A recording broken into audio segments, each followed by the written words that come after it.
Desk. Super Eagles defender Kenneth Omeruo is confident the young Nigerian side can conquer the rest of Africa and the world in the future following their bronze medal finish at the 2019 edition of the Nations Cup in Egypt. Details in this report. Super Eagles defender Kenneth Omeruo is confident the young Nigeria side can conquer the rest of the continent in future, following their bronze medal finish at the 2019 Africa Cup of Nations in Egypt. Kenneth Omeruo's men failed to win a record fourth African title in Egypt, following their semi-final defeat to the Desert Foxes of Algeria. In 2013, nobody expected us to win it, you know. And even this one, a lot of people doubted we'll even get to the semi-finals, you know. So I think it's just the spirit. We have that spirit that when everyone thinks that's the end of the road, we seem to find a way to go through. And we just need to work harder than we've worked, and stay more focused to be able to achieve winning it in 2021. The West Africans, however, recovered to claim the bronze medal after edging out the Carthage Eagles of Tunisia 1-0 in the third-place match. Omeruo, however, believes the Super Eagles have what it takes to win the next edition of the competition, to be hosted by Cameroon in 2021. I think we can win it. When I was asked, you know, about the previous one, I wouldn't say comfortably or confidently, you know, but now I can say confidently that, you know, I think we can win it.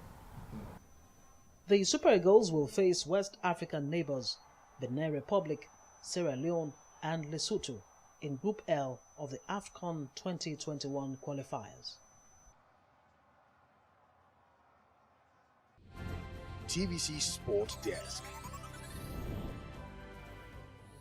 Kenneth Omeruo looking forward to the future with the Super Eagles. Well, I've got Kunle Phillips right now who joins the show as we take a look at the Super Eagles and the future. Kunle Phillips, you listen to Kenneth Omeruo, one of the survivors as far as the 2013 edition of the Nations Cup is concerned, and it was with Kenneth Omeruo at the 2019 edition of the tournament. Your take on Omeruo and the Super Eagles squad to the tournament?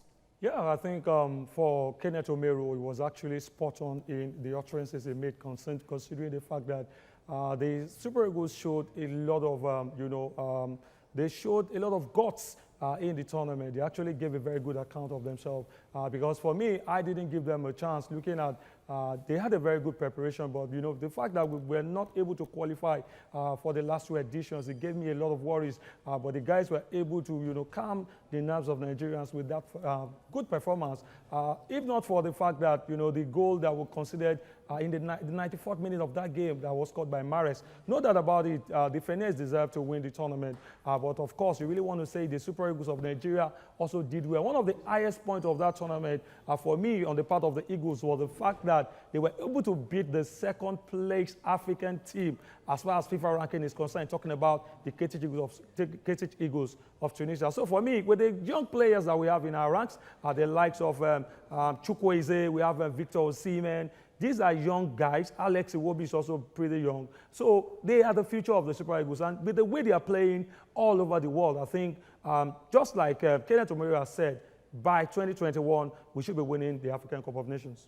Well, if you're talking about winning the African Cup of Nations by 2021 and you've got the plans of the Nigerian Football Federation, do you support the idea of sending Kenneth Omeruo on refresher course outside the shores of the country? Well, I think I don't know the criteria, the prerequisite to that. I don't quite agree with that because I feel that some of our young coaches have, some local coaches, some coaches we have in Nigeria deserve to go for refresher courses. For Kenneth Omeruo, who is actually in his 60s, I think our coaches should be encouraged, should be sponsored to go for such refresher courses in Germany, not a coach who has reached his prime, who for me is at his twilight. And then, I don't quite agree with the NFF on this.